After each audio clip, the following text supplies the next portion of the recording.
Ils sont 9 à avoir déposé à temps leur candidature. 8 hommes et une femme dont les dossiers vont être examinés par la Haute Autorité des primaires citoyennes. Elle devra vérifier notamment si les postulants socialistes sont bien à jour de leur cotisation d'adhérents et s'ils ont recueilli les parrainages nécessaires.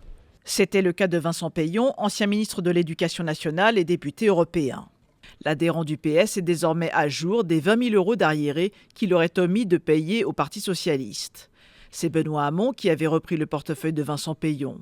Lui aussi a quitté le gouvernement de Manuel Valls. Frondeur, il aimerait passer aux 32 heures et instaurer un revenu universel. Autre transfuge du gouvernement Valls, Arnaud Montebourg, le premier à avoir déposé sa candidature. Le chantre du Made in France affirme vouloir libérer les Français, dont il est la 4e personnalité politique préférée derrière François Fillon, Emmanuel Macron et François Bayrou.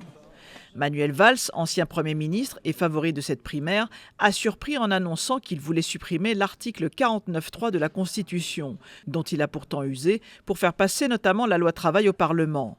Loi que le socialiste Gérard Filoche aimerait abroger s'il arrive au pouvoir.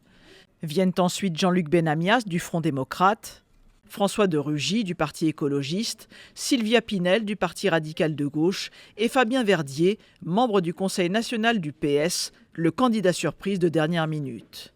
Une fois validée, la liste définitive sera annoncée ce samedi.